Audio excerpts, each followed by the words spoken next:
Do you remember the day that you didn't want to ask your parents for money anymore because you didn't want to hear the long lecture that came along with it? Yes. Well, when I was 14, right before I started high school, I wanted to have, new clothes, be hip with all the other freshmen, but my mother was not having it, at least not out of her pocketbook. She said, if you want new clothes, you're going to have to work for it and get a paycheck. So that's when I decided that summer that I would go out and find a job. Whatever reason you're going out to find a job, we've got you covered with some steps and tips to take while you're filling out the actual job application. The first thing you need to do when applying for a job is locate all the important documents that you'll need to verify that you are who you say you are and that you're able to legally work. These documents include your social security card, a state-issued ID, and or a passport. You don't need all three, but if you do have a state-issued ID and not a passport, you'll likely need to have both your state-issued ID and a social security card, or your passport alone is sufficient. And now that you have all the necessary documents, it's time to put together a resume. And just so that you know, if you are younger than 20, employers may think that you have little to no experience, so don't take it personal. But if you have the experience, go ahead and use it to stand out. Most school counselors will help you put together a resume if you don't have one already, or you can even go online and find a template and use it as an example. Next thing you want to do is make sure that you have the appropriate clothes for an interview. And as a teen, it's not necessary to wear formal business attire, but know that first impressions are everything. As the old saying goes, you want to dress for the job that you want. Most employers will be forgiving of overdressing, but they'll be less enthusiastic about being underdressed. Yeah. So making sure you're well put together and well groomed is so important. If you want to take a selfie of yourself and show the world, you know you're looking good. Girl, you know I always love a Where's my selfie. phone? I think we look good. So now you want to think about what kind of jobs are available to your age range in your area. Typical jobs for teens include movie theaters, grocery stores, mall retail, childcare, or community centers. Yeah, and do some research online to see what kind of jobs are available in your area. Ask your family, your friends to see if they're aware of any opportunities that might fit your interests or any job openings that are available where they work. Once you have a list of places that you're actually interested in and can see yourself working at, it's time to go apply. Yes, and most places will actually let you apply online, but we suggest that you actually go in there, go in person, and apply at the location. After all, you did spend time picking out that outfit, you look good, you feel good. Hiring managers will sometimes have days when they're on site and they're actually going to do interviews as soon as you apply. So go in there, go in person, and make that first impression. Yeah, and be sure to let them know why you're a good candidate and why you want to work there. Make sure that you leave them with something positive to remember you by. I remember going to apply for my first job like it was yesterday. I was 14 and I went to apply for an assistant childcare position. I had never had a job before, and I had definitely never done that job before. But I told them I was good for the job because I was the oldest of 3 and had already taken care of my younger siblings. And that's a perfect example. You don't have to have actually done the job before. Employers hiring teens just want to make sure that you're responsible, reliable, and eager to learn. I couldn't agree any more with that statement. So now that you've actually walked into the location, you've been greeted, ask for the hiring manager or the manager on site and let them know that you're interested in applying for a job there. So in my experience, they'll actually let you fill out the application on site once you ask for the manager. Samantha's now going to take the time to walk you through what you generally will see on an application. I'm just going to give you a few things to think about and to remember as you're filling out your job application. The first thing is to be prepared. The job application is going to ask you personal information. It's going to ask you about prior work experience. It'll ask you about education, and it may ask you many more personal questions along those lines. You should already know accurate answers to those questions before you even put pen to paper on the job application. The second thing that I want to bring up is neatness really does count. This is going to be the first thing that a lot of hiring managers are going to see, and it's their first representation of you. And so you want it to be as neat as possible so that they have a good first impression.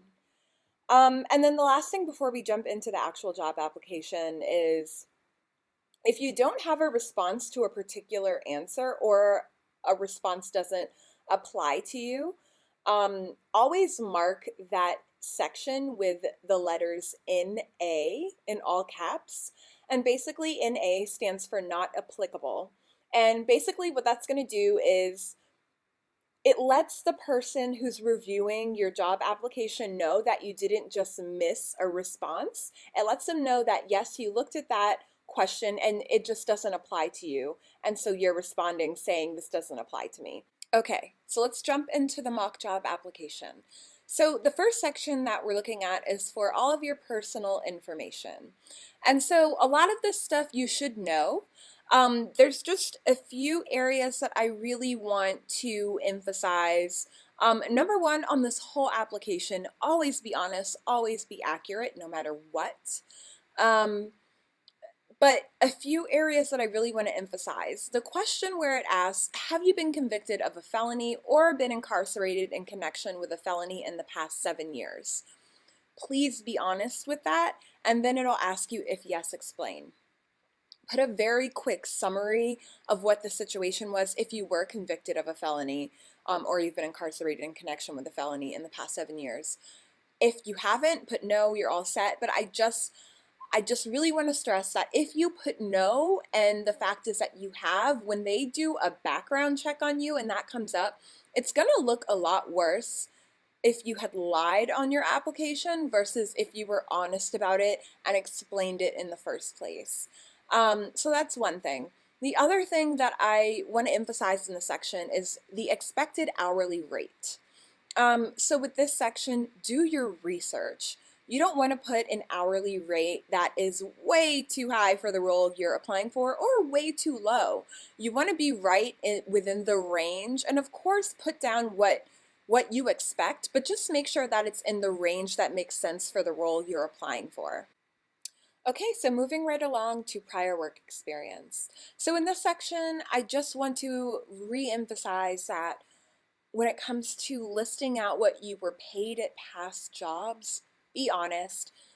Don't try and put a higher pay than you actually got in hopes that you'll then get a higher pay at the job you're applying for. Most of these companies are going to check. They're going to call your previous employers and check that the information that you gave is accurate. So you definitely want to be completely honest and accurate with that. Same thing with reason for leaving. Keep that brief, but be honest. And then with the maybe contact, the only thing that I would say is if you're going to put no, which I do think that there are cases in which you would put no, you don't want your new employer or potential new employer to contact your old employer. Be ready to tell them why. I don't know that I've ever had somebody ask me why can't I reach out, but in case it happens, be ready to explain it. Okay, so the last section is education, and this section should be pretty straightforward. Put whatever education that you have gotten or education that you're working on down. Put the last year you've completed, all of that. If one of these areas does not apply to you, again, put NA so that they know that you didn't just skip it and it just doesn't apply. And then don't forget about the section that asks for you to list any applicable skills, training, or proficiencies if you speak multiple languages, if you've gotten a certification, if you know how to code, you know how to do Microsoft Office tools, things of that nature, put that down there, especially if it has something to do with the role that you're applying to. And then sign it and you're done. But before you hand it in, always, always, always proofread. Maybe you even want to have a friend or a family member proofread it for you. And lastly, if you have an application that asks you to list down references, I would suggest you always ask permission before you put a reference down. And so before you even go in, this might be something that you want to do, is have 2 or 3 good references who aren't family members, who would be willing to recommend you as an employee if the application asks for it. Now comes the hardest part, getting called for an interview and waiting to see if you're hired or not. There's a lot of competition out there, so be prepared for rejection, but always stay positive. Absolutely. And applying for a job can be super intimidating, but we just broke it down for you, gave you some important tips that will help you be successful in your job search. Make sure that you check out our other videos and let us know what else you want to learn about in the comments section. Give us a thumbs up, and if you haven't subscribed to generationwealthy.org yet, make sure you do. Happy job hunting. Do you remember the time when, do you remember the time when we fell in love? No, just kidding. Go in, fill it out. I'm tripping over all of my words. Sorry. If you haven't followed generationwealthy.org, Subscribe.